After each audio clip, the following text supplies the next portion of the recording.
Assalamualaikum warahmatullahi wabarakatuh. Hamdan laka ya Allah, salatan wassalaman laka ya Rasulullah. Saya Hashim Faroki Ramadan dari kelas dakwah B akan menyampaikan sebuah materi, yaitu tentang Al-Quran. Mungkin di sini teman-teman sudah paham dari segi bahasa maupun dari segi istilah apa itu Al-Quran. Dari segi bahasa, Al-Quran berasal dari bahasa Arab, yakni masdar dari kata kerja, yaitu qara'a yaqra'u Qur'anan, yang artinya adalah bacaan atau sesuatu yang dibaca berulang-ulang. Menurut segi istilah adalah firman Allah yang diturunkan kepada Nabi Muhammad SAW melalui perantara malaikat Jibril dan yang membacanya itu bernilai ibadah. Qara'a memiliki arti mengumpulkan dan menghimpun. Qiraah berarti merangkai huruf-huruf dan kata-kata satu dengan yang lainnya dalam satu ungkapan kata yang teratur.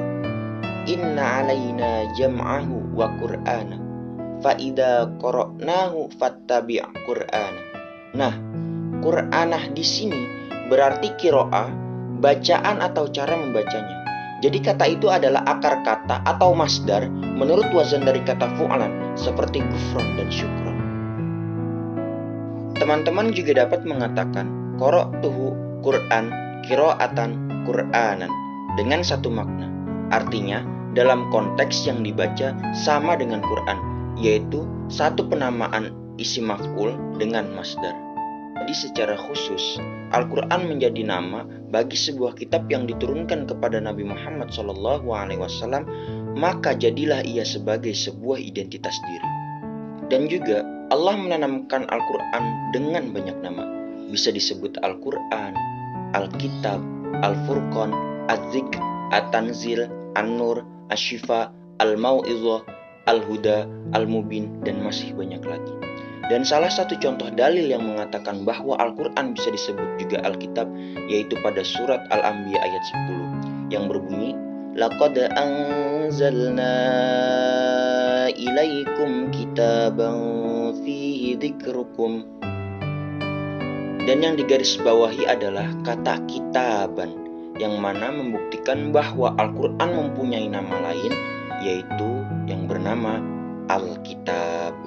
Dan pembahasan yang kedua, saya akan membahas perbedaan Al-Quran dengan hadis qudsi. Kita bahas dulu, apa sih hadis itu? Hadis menurut bahasa berarti al-jadid atau sesuatu yang baru. Kata hadis juga berarti al-khobar atau berita, yaitu sesuatu yang dipercakapkan dan dipindahkan dari seseorang kepada orang lain. Adapun secara istilah, hadis adalah apa saja yang disandarkan kepada Nabi, baik berupa perkataan, perbuatan, serta takrirnya Nabi Muhammad SAW.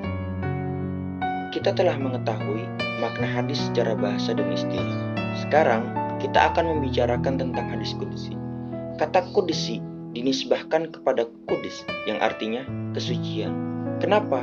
Karena domir dari hadis qudsi itu langsung dinisbahkan kepada Allah Subhanahu wa Ta'ala. Nisbah ini menunjukkan rasa takzim atau hormat akan kebesaran dan kesuciannya. Oleh karena itu, kata itu sendiri menunjukkan kebersihan dan kesucian.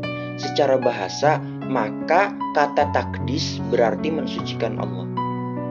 Secara istilah ialah suatu hadis yang oleh Nabi Muhammad SAW disandarkan kepada Allah.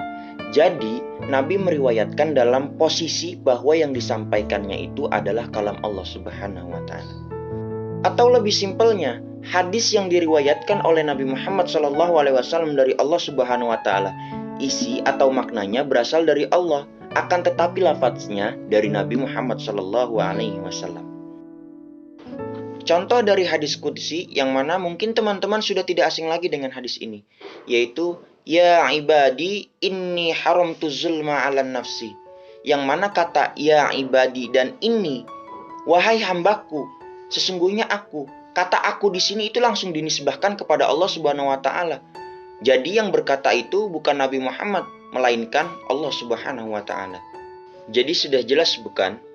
Perbedaan Al-Quran dengan hadis qudsi, teman-teman bisa melihat di tabel berikut.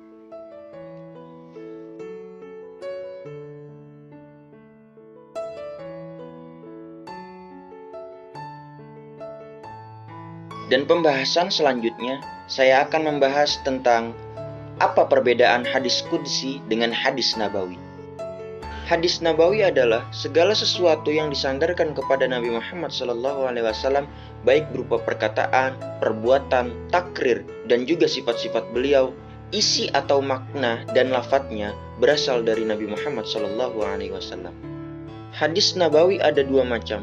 Yang pertama bersifat tauqif, yaitu kandungannya diterima oleh Rasulullah dari wahyu, lalu ia jelaskan kepada umat manusia dengan kata-kata darinya.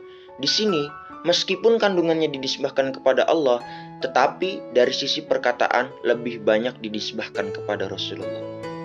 Dan yang kedua, yaitu bersifat taufik, yaitu yang disimpulkan oleh Rasulullah SAW menurut pemahamannya terhadap Al-Quran.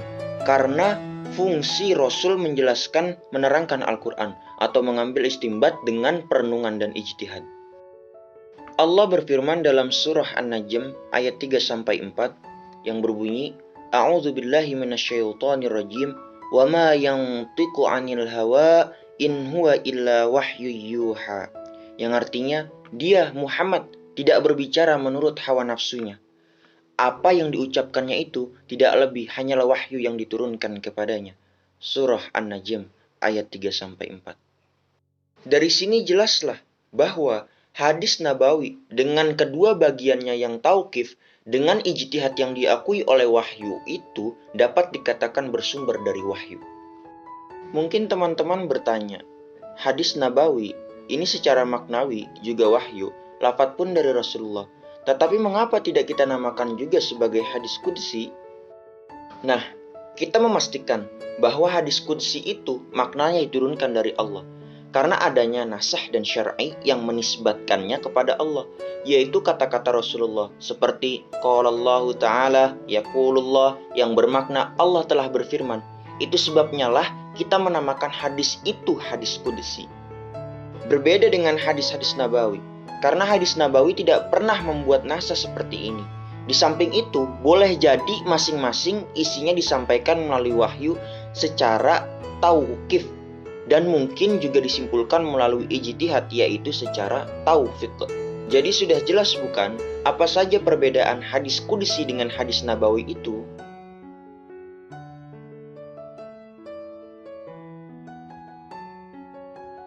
Untuk itu, saya Hashim Faroki Ramadan dari kelas dakwah B, mohon maaf apabila ada kata yang salah dalam penyampaian, karena yang benar datangnya dari Allah dan yang salah datangnya dari diri saya sendiri.